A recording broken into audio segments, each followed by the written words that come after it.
అందరికీ నమస్కారం అండి।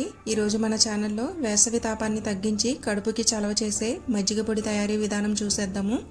దీన్ని మజ్జిగలో కలుపుకొని తాగడం వల్ల ఎంతో చలువ చేస్తుందండి। సో ఫ్రెండ్స్, ఈ మజ్జిగ పొడిని ఎలా తయారు చేసుకోవాలో చూసేద్దాము। ముందుగా స్టవ్ పైన కడాయి పెట్టి స్టవ్ని సిమ్లో పెట్టుకోండి। ఇప్పుడు ఇందులోకి 1 కప్పు ధనియాలను వేసుకోండి।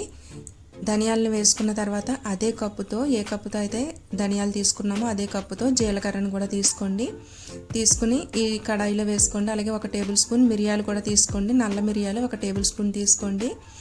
1 టేబుల్ స్పూన్ సోంపు తీసుకోండి। 1 టేబుల్ స్పూన్ వాము తీసుకుని ఇవన్నీ కూడా లో ఫ్లేమ్లో డ్రై రోస్ట్ చేసుకోవాలన్నమాట। మనకి స్మెల్ తెలిసిపోతుందండి। ఇవి డ్రై రోస్ట్ అయిన తర్వాత మనకి మంచి స్మెల్ అయితే వస్తుందన్నమాట। ఇవి పూర్తిగా వేగిన తర్వాత చూసారు కదా, ఇది లో ఫ్లేమ్లో పెట్టి స్లోగా వేయించుకోవాలి। వీటన్నింటినీ కూడా ఇలా వేగిన తర్వాత ఇప్పుడు ఇందులోకి సొంటి ఉంటుంది కదా, సొంటిని 2-3 ఇంచుల వరకు తీసుకోండి। ఈ సొంటిని ఇలాగే వేసేయకుండా కొంచెం చెతక్కొట్టి, అంటే కొద్దిగా పౌడర్లా చేసి ఇందులో వేసుకోవాలన్నమాట। చూసారు కదా, ఇలా పౌడర్లా చేసి ఇందులో యాడ్ చేసుకోండి। ఇలా వేసుకున్న తర్వాత 2 మినిట్స్ పాటు వేయించండి। ఇవి పూర్తిగా వేగిపోయాయి। ఇప్పుడు చూస్తున్నారు కదా, మనం ఇలా పట్టుకుని ఇలా నలపగానే పౌడర్ అవుతుందన్నమాట। ఇలా వేగిపోయిన తర్వాత ఇందులోకి బ్లాక్ సాల్ట్ని కానీ రాక్ సాల్ట్ని కానీ తీసుకుని 2 టేబుల్ స్పూన్ల వరకు వేసుకోండి। ఇది పూర్తిగా చల్లారాలన్నమాట। దానికోసం ఒక ప్లేట్లో వేసుకుని చల్లారనివ్వండి। ఇప్పుడు అదే కడాయి పెట్టుకుని నీడన ఎండబెట్టిన కరివేపాకునైతే వేస్తున్నాను। అలాగే నీడన ఎండబెట్టిన పుదీనా కూడా వేసి ఇందులో వేసుకోవాలన్నమాట। ఇది 1 కప్పు వేసుకోవాలి। ఇలా వేసుకుని వీటిని కూడా డ్రై రోస్ట్గా వేయించుకోవాలి। ఇవి కూడా బాగా వేగిపోయాయి కదా, ఇప్పుడు స్టవ్ ఆఫ్ చేసేసి వీటిని కూడా చల్లారనివ్వండి। ఇప్పుడు ఒక మిక్సీ జార్ తీసుకుని అందులోకి వీటిని ట్రాన్స్ఫర్ చేసుకుని ఫైన్ పౌడర్లా గ్రైండ్ చేసుకోవాలన్నమాట। అంటే చాలా మెత్తగా ఉండాలండి పౌడరు, అలా గ్రైండ్ చేసుకోండి। చూసారు కదా, ఇలా ఫైన్ పౌడర్లా గ్రైండ్ చేసుకున్న తర్వాత దీన్ని జల్లించుకుందాము। మెత్తని జల్లిని తీసుకుని ఇందులోకి దీన్ని ట్రాన్స్ఫర్ చేసి జల్లించుకోవాలి।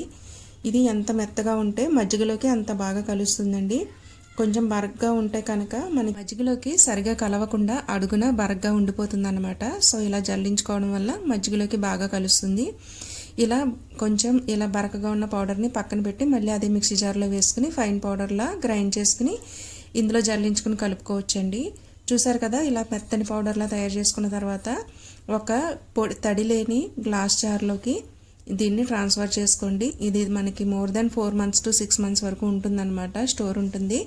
దీన్ని ఎప్పుడు కావాలంటే అప్పుడు ఒక గ్లాస్ మజ్జిగలోకి, పలుచటి మజ్జిగలోకి ఇది ఒక హాఫ్ టేబుల్ స్పూన్ వేసుకొని, ఒక నిమ్మకాయ చెక్క వేసుకుని, కొద్దిగా సాల్ట్ కూడా యాడ్ చేసుకుని మజ్జిగ కలుపుకుని తాగొచ్చండి। మనం ఇందులో వేసిన సాల్ట్ అయితే పూర్తిగా సరిపోదు, కొంచెం సాల్ట్ అలాగే కొద్దిగా నిమ్మకాయని యాడ్ చేసుకుని మజ్జిగని కలుపుకోండి।